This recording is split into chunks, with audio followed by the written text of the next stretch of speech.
My dear friends, we've gathered together once again.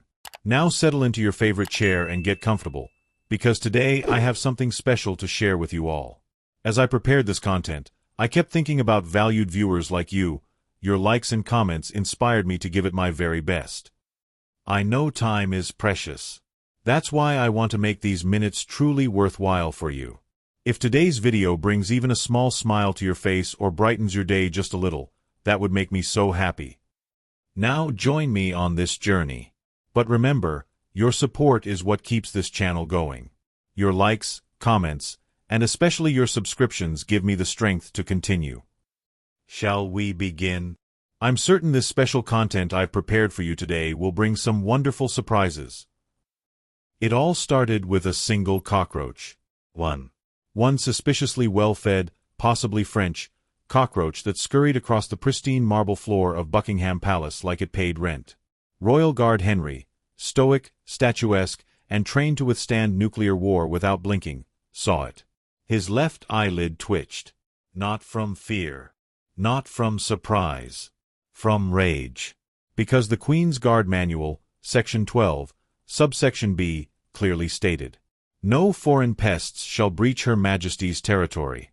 This includes spies, squirrels, and anything with more than 4 legs. That cockroach was not just a bug. It was a declaration of war. Henry didn't flinch. He didn't blink. He whispered one word into his walkie-talkie. Infestation. 15 minutes later, a small white van screeched to a halt in front of Buckingham Palace. It read, "Lady Beetle, Blimey Bugs. Pest control for the Crown and Commoner." Ant. Out jumped a man in a neon green jumpsuit, wearing aviator goggles and holding 2 massive canisters of bug spray labeled, "For legendary infestations only." His name? Gavin. His reputation? Unmatched. His deodorant? Optional. As he marched toward the palace gates, Gavin nodded at Henry. "You rang." Henry nodded back, as if this were the most British covert operation in history. Gavin strutted past tourists who whispered, "Is that a Ghostbuster?" while snapping photos. Inside, the cockroach had multiplied. There were now 5, each one fatter than the last. One of them wore what looked suspiciously like a monocle made from a sesame seed. Another was pushing a crumb like it was a baby stroller. Henry stood his ground. Gavin took one look and yelled, "Release the lemon-scented justice." He pulled the trigger on his sprayer. Nothing. He smacked it. Still nothing. He looked at the nozzle and screamed, "The nozzle is blocked." From under his jumpsuit, he pulled out a backup weapon. A flamethrower-shaped roach fogger that smelled like lavender and trauma. Henry's eyebrow arched 1 millimeter. Gavin took this as consent. Whoosh. Clouds of royal-grade bug fog filled the halls. Guards coughed. Tourists gagged. A corgi passed out dramatically by a potted fern. Suddenly, a roach, clearly the leader, crawled atop the Queen's bust like it was reenacting Les Miserables. It waved an antenna dramatically. Gavin locked eyes with it. Henry took 1 step forward, slowly pulled his bayonet from his belt, and said in a voice deeper than Westminster Abbey's bells, "I don't care if you pay council tax. You picked the wrong palace." He lunged. Slap. Missed. The roach jumped onto Gavin's shoulder. Gavin screamed like a Spice Girl being attacked by gluten. "Get it off me. I didn't go to 3 weeks of online training for this." Henry calmly raised his gloved hand, and with the poise of a sushi chef in a duel, smacked the roach clean into the crown molding. The tourists applauded. Gavin collapsed into a chair and whispered, "They never mentioned battle-grade roaches in the training manual." Henry sheathed his bayonet, turned to Gavin, and gave the smallest nod in British history. "You have served your country well." Gavin exhaled. "Can I put that on my LinkedIn?" Just then, the Queen's butler appeared holding a tiny cup of Earl Grey. "Would either of you gentlemen care for tea?" Henry didn't answer. Gavin stood up, covered in lavender-scented bug guts, and replied, "Only if it's decaf. I'm still shaking." The fog hadn't even cleared when Buckingham Palace descended into chaos that would make a Guy Ritchie film look like a quiet yoga retreat. Gavin, our brave yet mildly incompetent pest control specialist, was on his knees coughing into his jumpsuit collar. Royal Guard Henry, unfazed as always, stood at the center of it all like a sentient lamppost forged from centuries of passive-aggressive discipline. But the roaches... oh, the roaches had plans. From deep within the ancient walls, an ominous clicking noise echoed. Tourists instinctively backed away, forming a semicircle of selfie sticks and overpriced Union Jack umbrellas. A second later, a floor tile next to the Queen's corgi-shaped umbrella stand slid open. Out emerged the Generalissimo, a massive, glistening cockroach wearing a crown made from a Ferrero Rocher wrapper and wielding what appeared to be a toothpick like a royal scepter. He stood tall, proud, 6 legs of defiance. He squeaked out a challenge. Gavin blinked, rubbed his eyes, and whispered, "I think he wants a duel." Henry didn't move. He simply handed Gavin a plunger. Not for plumbing, for honor. "This is madness," Gavin muttered. "This is Buckingham," Henry replied, with the emotional range of a granite countertop. The duel began. Gavin lunged. The roach pirouette. Spectators gasped. A child screamed. One elderly tourist fainted and landed delicately on a pile of souvenir corgi plushies. The roach darted toward the gift shop. Gavin gave chase, knocking over a rack of royal bobbleheads. Queen Elizabeth's head bobbled violently as if disapproving the whole scene from a parallel dimension. Inside the gift shop, the battle intensified. Gavin flung a jar of marmalade. The roach countered by launching itself off a stack of commemorative Charles and Camilla tea towels. Meanwhile, Royal Guard Henry stood outside, unblinking, unmoved, until a second battalion of roaches emerged. These weren't ordinary roaches. They wore tiny red capes fashioned from napkins stolen from the palace cafe. They goose-stepped across the marble like they'd rehearsed it. One even held a bugle fashioned from a bent paperclip. Henry finally moved. He reached into a hidden compartment behind the palace gates and pulled out a medieval-looking horn made of brass and pure indignation. Unk. The sound reverberated across central London.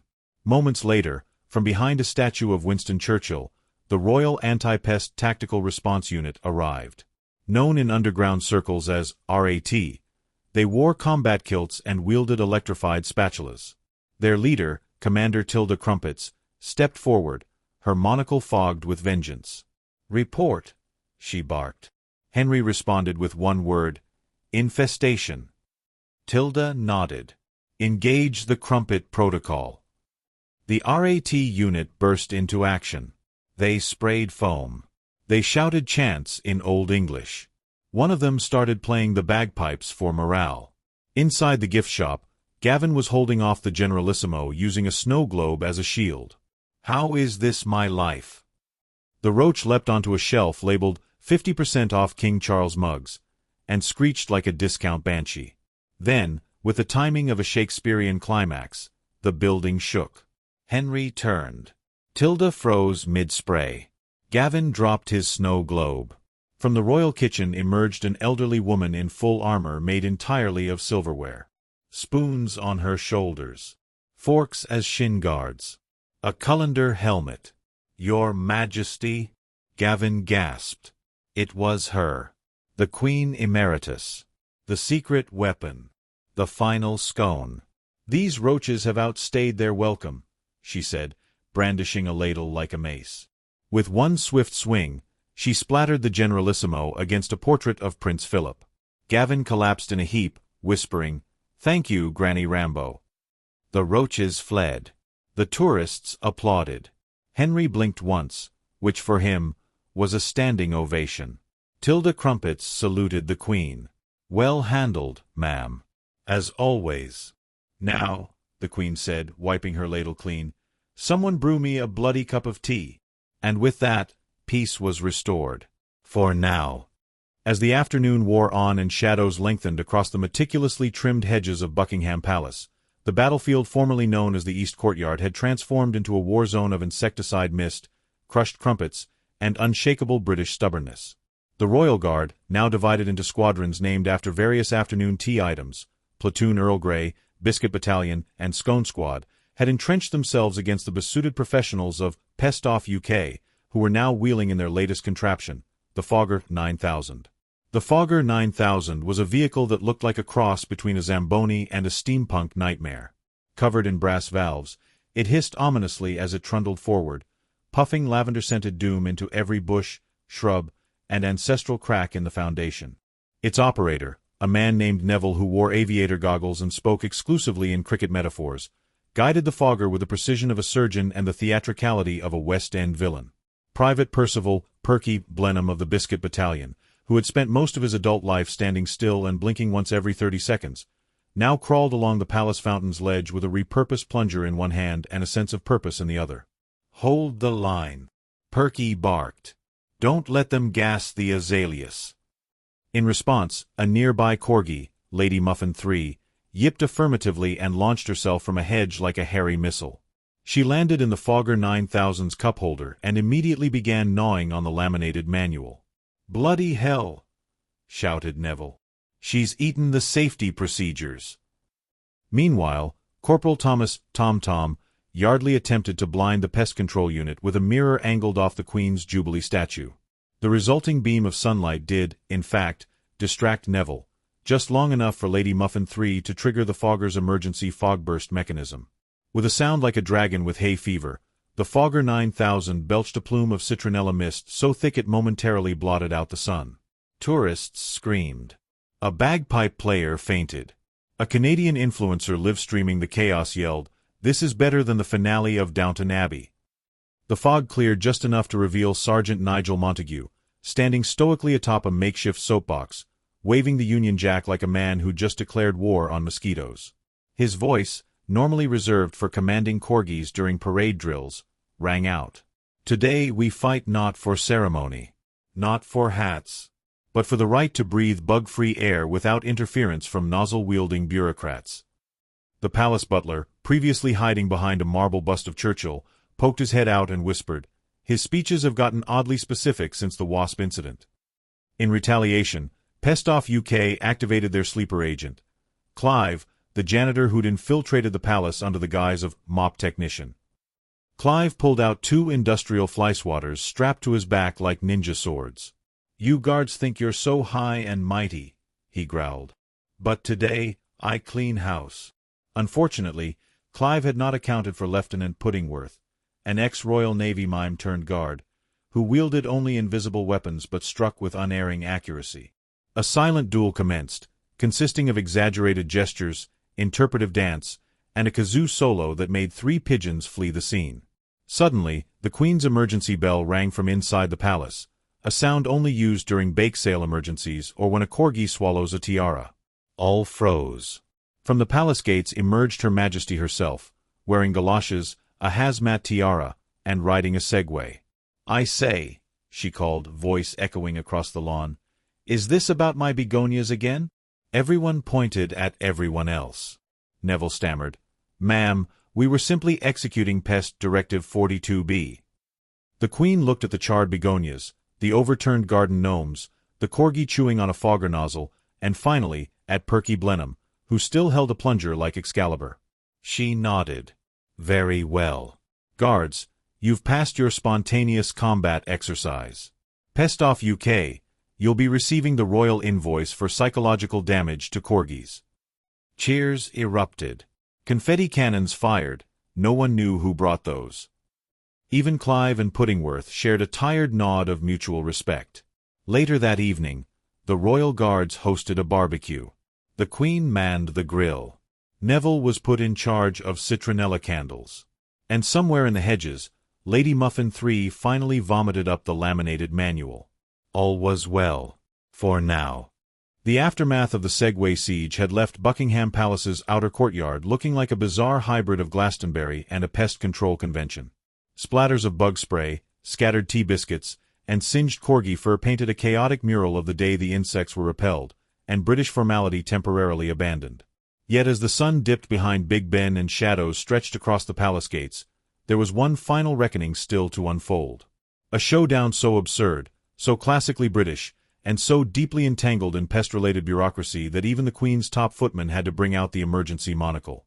Gregory, the most stoic of the royal guards, was back on duty, this time armed not only with his ceremonial rifle but also a makeshift fly swatter fashioned from a corgi tail brush and a laminated copy of the Magna Carta. Blinky and Lefty flanked him, both still wearing their red uniforms now stained with the evidence of countless fly encounters. But tonight, the threat was not just airborne. Across the courtyard, Big Ian, CEO of Pest Off UK, stood with his arms crossed, wearing a suit made entirely from recycled extermination gear, complete with bug antennae shoulder pads and knee pads shaped like cockroach wings. "We're not leaving," he said, chewing on an antacid tablet with the intensity of a man who once fumigated the House of Lords by accident. Gregory narrowed his eyes. The Queen doesn't negotiate with pest terrorists. A crowd began forming again. Tourists, guardsmen, random Shakespearean actors from the West End, and even the reformed robot corgi, all gathered in stunned silence. Big Ian snapped his fingers. From behind him rolled out the piece de resistance, the Pest Blaster 9000. A six-wheeled insect-annihilating tank, shaped like a Henry vacuum cleaner with rage issues. Emma Watson reappeared, still in her raincoat from the earlier biscuit offensive. She squinted at the machine. "Is that thing licensed?" "No," Ian said proudly. "Charming," she muttered. With a mechanical hiss, the Pest Blaster 9000's nozzle extended, aimed directly at Gregory. Gregory didn't flinch. Instead, he lifted a single finger. Pointed. And from the palace roof, a trapeze wire snapped into place.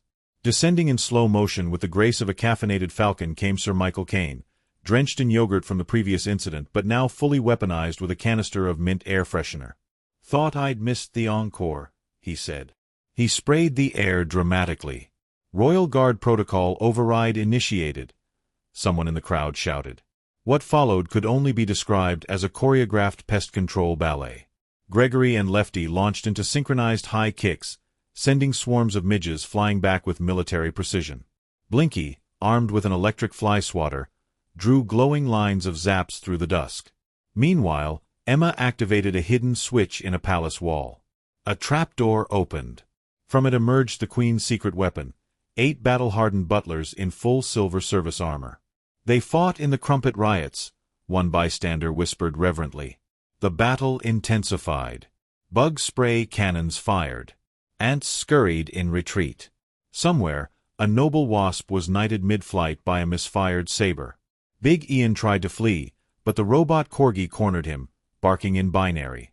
Sir Michael Caine stepped forward, yogurt dripping heroically from one eyebrow. "Ian, your infestation ends here." He lobbed a scented candle like a grenade. Boom. Lavender tranquility erupted across the battlefield. Ian dropped to his knees.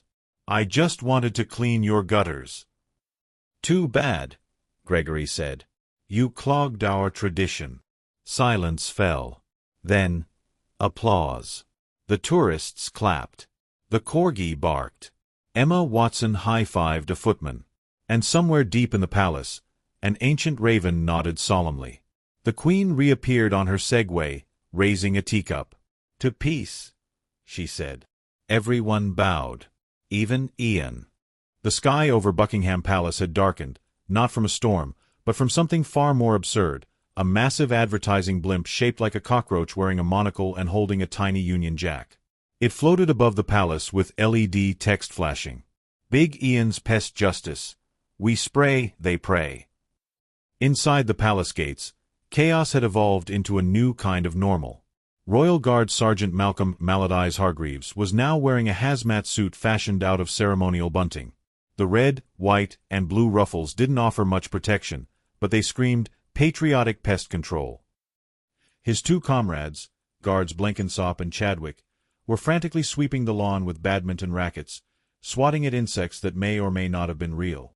The boundary between psychological trauma and pest infestation had thinned like day-old Yorkshire pudding. Then came the sound. A slow fwop-fwop-fwop echoed over the grounds. Tourists looked up. Guards froze. Tea spilled in slow motion. A helicopter was descending onto the front lawn. Painted neon orange, with a giant smiling wasp logo on the tail and the slogan "Eviction means extinction" slapped across its fuselage. From the side door jumped Big Ian himself. Now shirtless. Now oiled. Now wearing a full belt of bug bombs and a cricket helmet with antennae duct-taped on top. He landed in a shoulder roll that was surprisingly graceful for a man who had once been banned from Nando's for deep-frying a pigeon. "My royal war begins," he bellowed, planting 2 smoke bombs shaped like hedgehogs into the grass.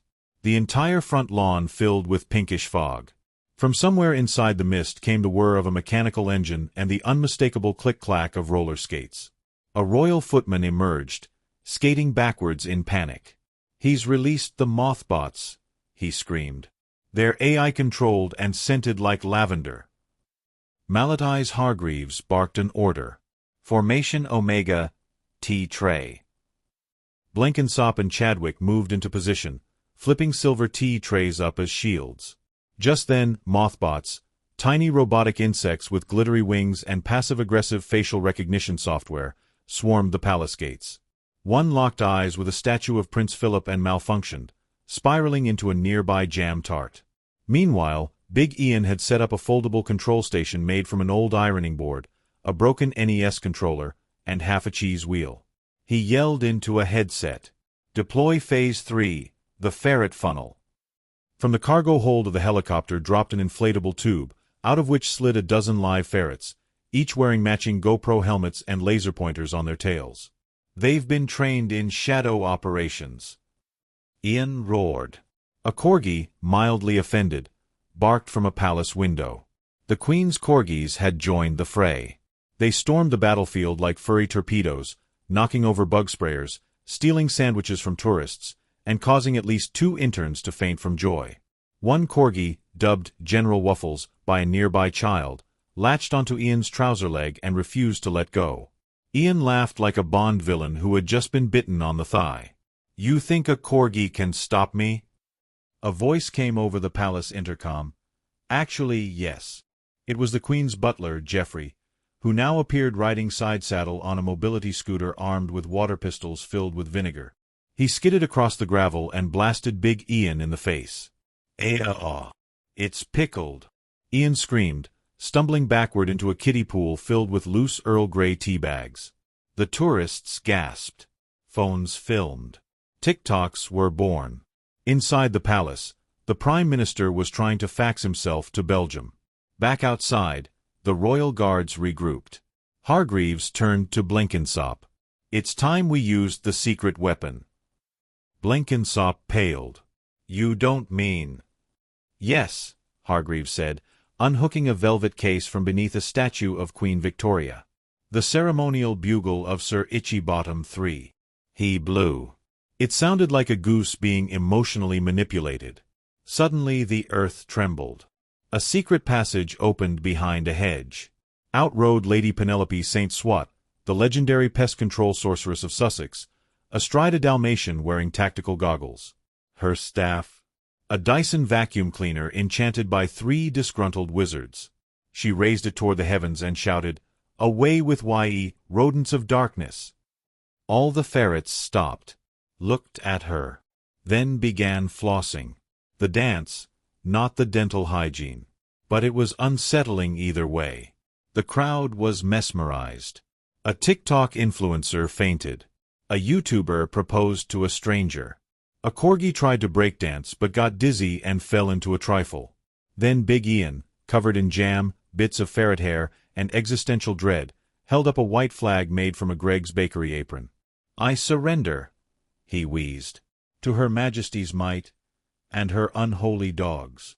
Silence fell over the lawn. The guards approached.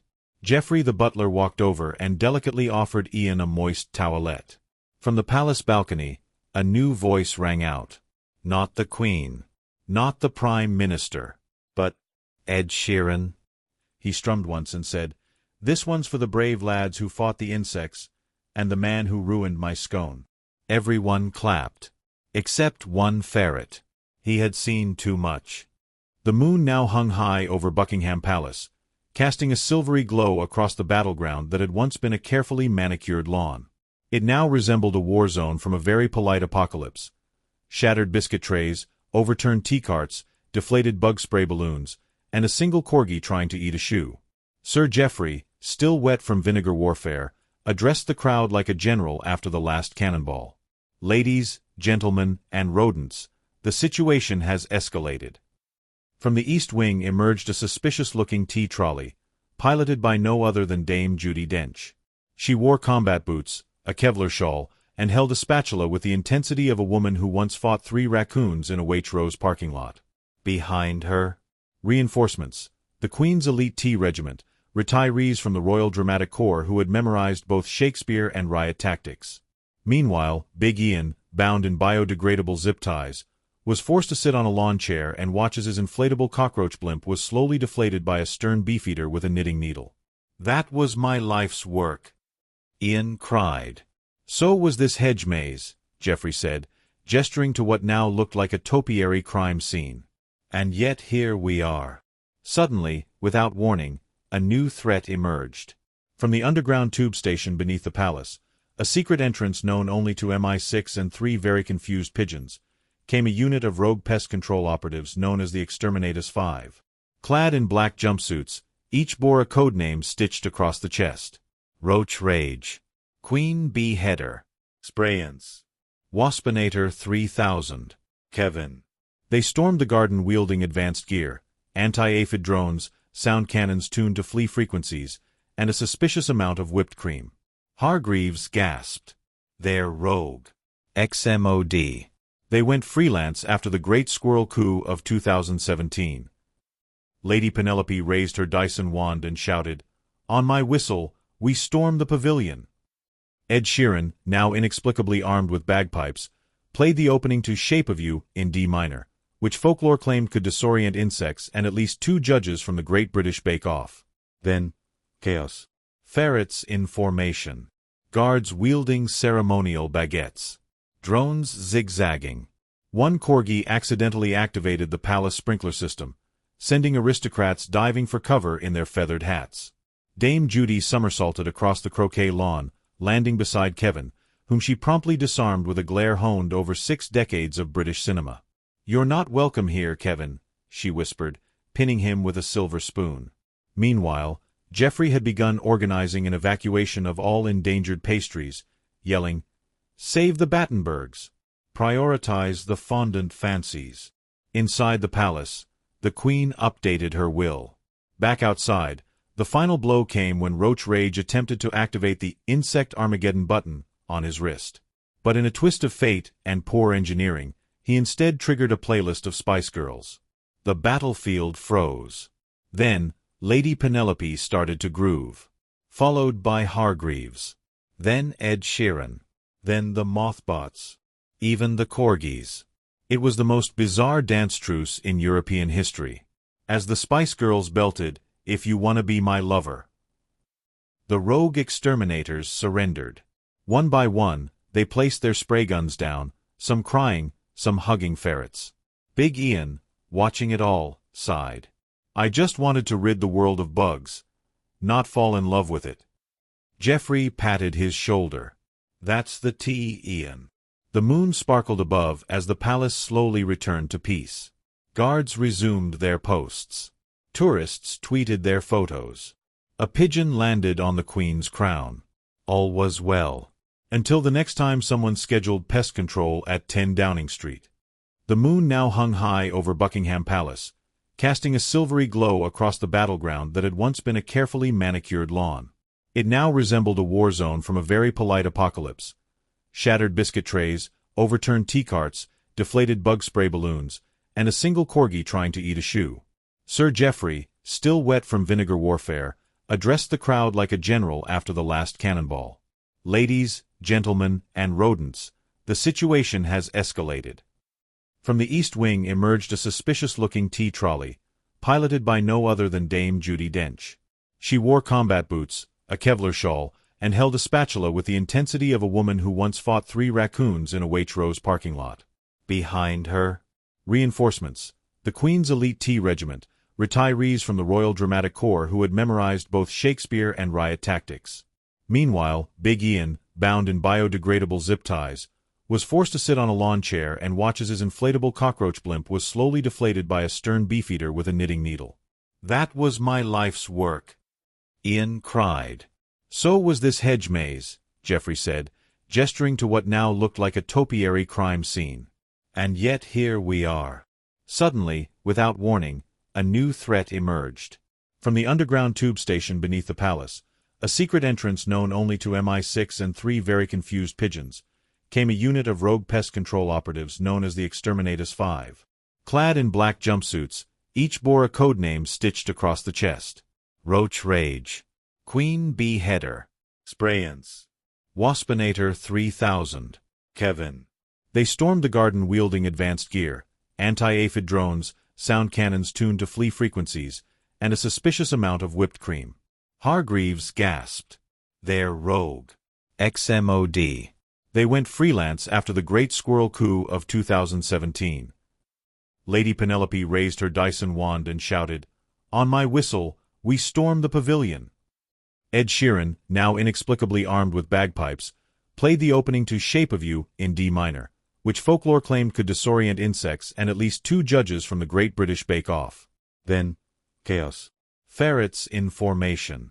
Guards wielding ceremonial baguettes. Drones zigzagging. One corgi accidentally activated the palace sprinkler system, sending aristocrats diving for cover in their feathered hats. Dame Judy somersaulted across the croquet lawn, landing beside Kevin, whom she promptly disarmed with a glare honed over 6 decades of British cinema. "You're not welcome here, Kevin," she whispered, pinning him with a silver spoon. Meanwhile, Geoffrey had begun